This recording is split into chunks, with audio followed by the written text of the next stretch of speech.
everybody. It's Monday, December 28th. It's our last episode of 2020. And we're really excited to have Lisa Simon, Executive Director of the International Inbound Travel Association, with us as our final guest of the year. Lisa is going to talk with us a lot about the impacts on the travel industry and what might be next in 2021. I'm one of your co-hosts, Cecilia Supp. I'm the principal and founder of Rogue Tulips Nonprofit Consulting, and I'm here with my friend and co-host, Agnes Amos Coleman. So I'm going to throw it over to Agnes to say hello. Thank you, Cecilia. Good morning, good afternoon, and good evening to our global audience. My name is Agnes Amos Coleman. I'm an author and a consultant. Over to you, Cecilia. Great. Thanks, Agnes. And Lisa, welcome to the show. We're so glad to have you here with us. So would you like to give us a little bit more about your background? You bet. Thank you, Cecilia and Agnes, for having me. This is really a wonderful opportunity. I've been watching your videos and it's just been really interesting to find out so much more about the industries and how they're dealing this year with the pandemic. As you said, I'm Lisa Simon. My background is in association management and the travel and tourism industry, both of which have been hit pretty dramatically this year with the coronavirus. I have a consulting business, the Simon Connection, that focuses on strategic planning and governance for nonprofits. And I also serve currently as the CEO of the International Inbound Travel Association, which focuses on inbound tour operators, as well as their supplier and destination partners. The latter position started out as a temporary position, but with what's going on in the industry and my background in tourism, they've decided to keep me around a little bit longer. Mm-hmm. Oh, well, that's great. Well, I think it'd be really interesting for our audience and for me too, if you could explain a little bit about what inbound travel is. Sure. Inbound travel is the travel and tourism industry globally. Have people moving obviously from country to country and within countries. And so there is what we call domestic, here in the United States, what we call domestic travel. And obviously that's movement within the United States. Outbound travel, which is travel agents and tour operators who are generally sending people outside of the country and all over the world. And inbound travel, which is US-based tour operators and also destination management companies that are bringing international travelers and visitors into the United States. So all of our members are US-based. And they are tour operators as our primary members, as I said, as well as their partners, which are the destinations, the hotels, transportation companies, restaurants, you name it, in terms of travel and tourism suppliers. So that makes up our membership, and that's what we're really focused on. Well, that's a great explanation. Thank you for that. And let's kind of dive into the topic. Now, we all know the pandemic's still going on, even though we have options for vaccines now, which is great. And so hopefully travel will pick up again in 2021. We've seen a lot of things in the nonprofit area as far as moving to virtual meetings, and that's impacted a lot of budgets and things. But really, one of the hardest hit industries in the world has been the travel industry. So have you seen anything legislatively happening that might help the travel industry recover? Yeah, absolutely. The first challenge we've had is with funding. Many associations obviously remain relevant and critical to their industries because many of them have lost revenue and membership in conferences, but the travel industry specifically has been hit the hardest of any industry here in the United States. The initial relief package that the U.S. Congress put together earlier this year in the spring, the CARES Act, it did a lot, obviously, to provide direct funding to Americans as well as to small businesses to be able to get forgivable loans, for example, and grants, as well as other low interest loans and that sort of thing. But what it did not include was the 501c6 organizations, which would be your nonprofit type organizations that are focused on trade, membership organizations. And so that is something we've been really focused on in terms of our advocacy this year, because not only are associations impacted by that, because most are 501c6 organizations, but also destinations who are promoting around the world their cities and their states for leisure travel, business travel, meetings and conventions, everything. And they're suffering. I mean, they really are. We're going to see a reshaping of the industry because a lot of small businesses are going to either close shop or maybe be bought. I'm sure we'll see a lot of consolidation in the coming couple of years, but it really has, I think, given us an opportunity to rethink what that travel distribution process looks like. And so there's a lot of conversation about that as well. Where do we go from here, and how do we move people, and what do travelers need in order to feel the confidence again to move and just get out there and see the world. Well, I can tell you, I did take a plane trip the end of October this year. My first one since February, and I have to say that was the cleanest plane I've ever seen. So if you're out there, considering taking a trip, just put your mask on and be comfortable. So I can attest to that personally. So Agnes, what are your thoughts on this topic, or perhaps questions for Lisa? Yeah, Lisa, I'm kind of interested in finding out what the opportunities are for the tourism industry to innovate in this difficult times. I know you've touched on some, there might be opportunities for some mergers here, but what are some of the innovative ideas or opportunities that you see for the industry?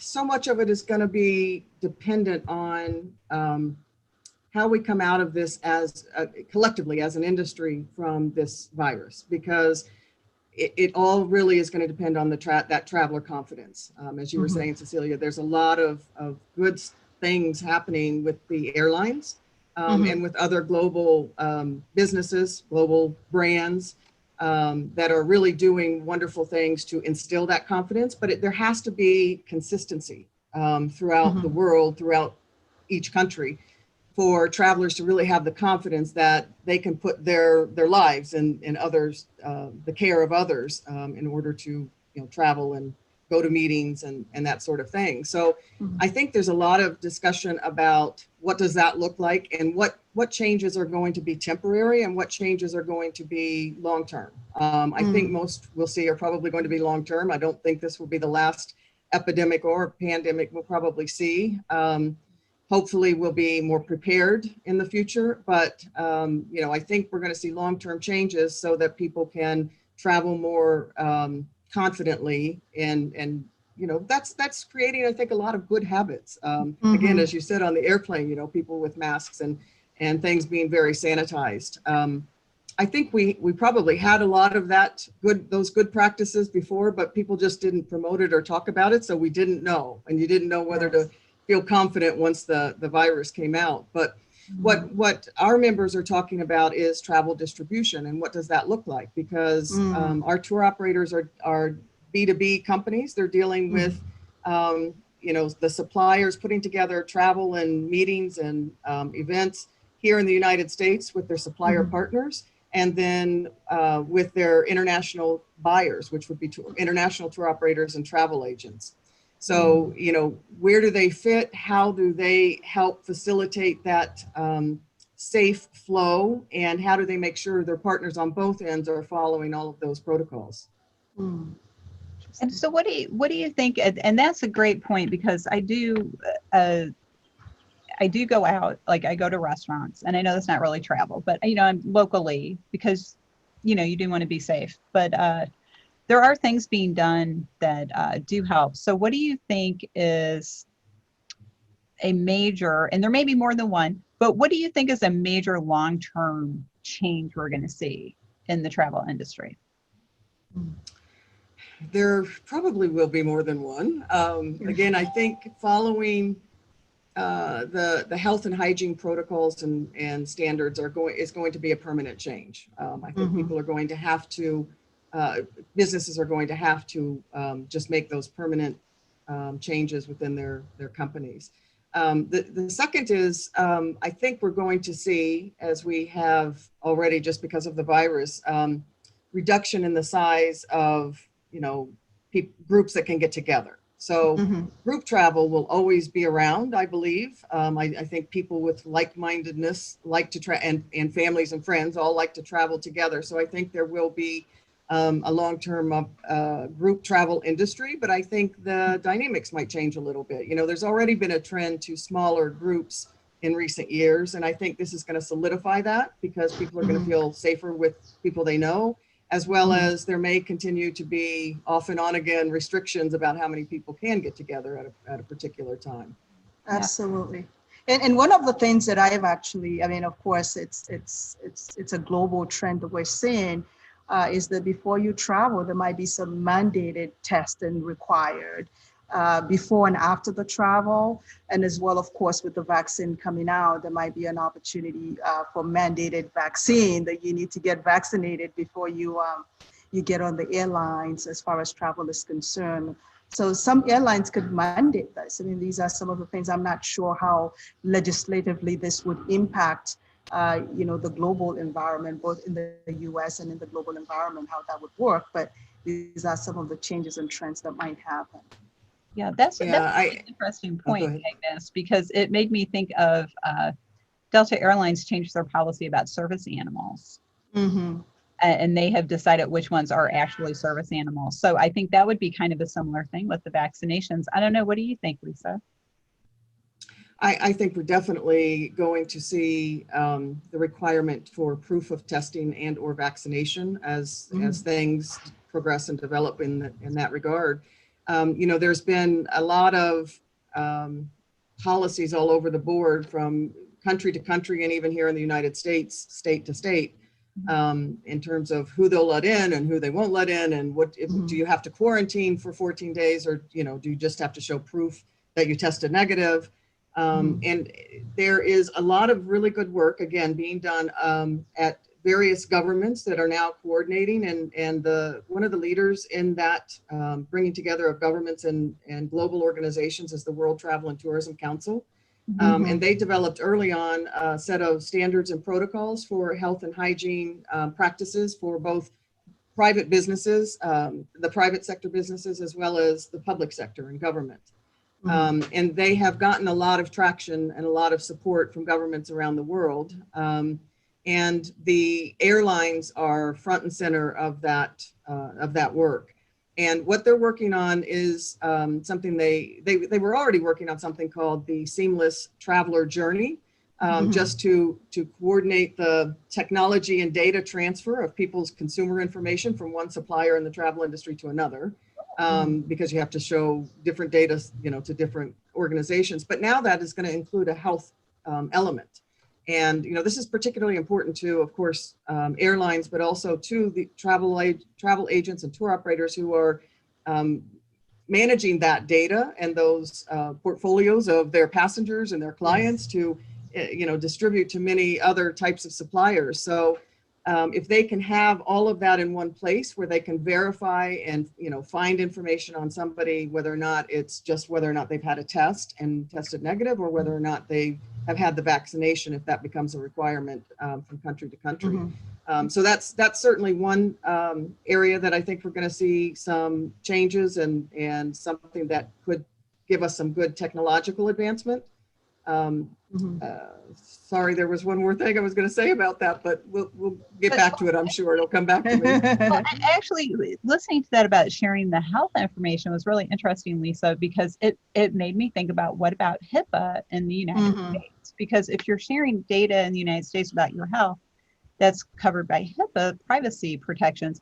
So I wonder if that's going to impact sharing that information.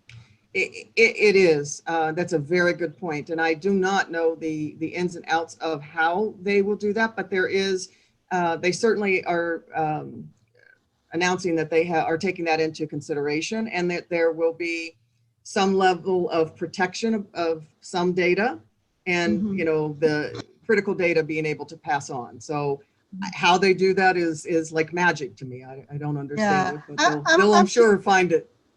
I'm kind of envisioning some kind of a travel passport where before you enter certain countries, global countries really, in your passport, you've got to have your vaccination, certain criteria that you're going to have to meet, and you have to show that. And that's really happening right now, because I recall that before my husband and I came to Africa, we had to do, I think it's yellow fever, that's it. It was mandated by the country that we were going to, that we needed that. And we had to show that at the immigration before you you were even allowed into the country. So I see something along those lines. I'm not quite sure. And that's not really going to be a government that's necessarily going to collect that data, but it's going to be left upon individuals to take responsibility to share that information, that they've actually been responsible and they've actually been able to meet the standards required. Again, I'm just talking off the cuff here. I'm not sure how it's going to work, but I see that something similar. No, you're absolutely right. And one of the things that some countries are already doing, not here in the United States, but others have begun this practice, and that's using the rapid antigen tests when people arrive in their country. Yes. To you know, just test to make sure that they're not coming in with the virus. So Yeah, we may see more of that as well. Yeah, that would be a great idea, because I know a lot of people take temperature, and but I don't think temperature is necessarily a good gauge, because your temperature changes every few minutes. But these are great comments to close our episode on, because believe it or not, we are at the end of our episode already. It goes so fast. I'd love to have you back next year and kind of get an update on what's going on in the travel industry. And thanks for joining us. Do you have any closing comments? And then if people would like to get in touch with you to learn more about you or your organization, how can they get in touch? Yeah, I think the final words, if you will, that I'd like to share is, for anybody that's in the United States, we still have the opportunity to get another package, stimulus package, relief package passed in the coming weeks. So call on your Congress people. We need all the help we can to save the travel industry and help destinations and associations as well. And also just that we're all in this together. I mean, a worldwide situation such as we've had really makes the world smaller, because we're all dealing with some of the same things and the same issues. And there's a lot of best practice sharing and a lot of learning going on. And that's really rewarding, I think, and satisfying that we do share that information and try to make everybody whole and the best that they can be. To reach me, you can reach me at lisa.simon@inboundtravel.org. And I look forward to talking to you ladies again and hearing from any of your audience. Thank you so much. That's great. Thanks, Lisa. And Thanks, then Lisa. Agnes, any closing comment from you? No, I think that Lisa touched on the most important thing. And what this pandemic has done is the ability to bring all of us together with a body of knowledge to really share it. It's all evolving for all of us, and to really look at how we can move forward and be whole after this pandemic, because there is definitely a life ahead, and we've got to have hope, and as businesses, as individuals, as professionals, we've got to look into the future with optimism. And I think that that's what that body of knowledge does. So thank you, Lisa, for your perspective on the industry. Thank you. Thank you. Thank you again, Lisa, for joining us. And thank you for plugging support of the travel industry, because just remember, everyone, without the travel industry, we can't get anywhere. And speaking of going, we have to go rogue for now, but we will be back in 2021 with a new series of episodes about topics important to the nonprofit community and connecting people all around the world. So on behalf of myself, Agnes, and Lisa, thanks for joining us, and we hope you have a great rest of the year and a wonderful 2021. If you'd like to learn more about Rogue Tulips, you can check us out at roguetulips.com. We also encourage you to check out the 501c League, which is a virtual organization for everyone in the nonprofit community and the people who love them. You can check out the league at 501cleague.net. And I happen to know that they are offering a CIE prep course for the May 2021 exam if you want to get some more information on that. So thanks again, everyone. Happy 2020 and happy 2021 to you. And we'll be back in the first week of January. Thanks for joining us. Bye. Bye. Bye-bye.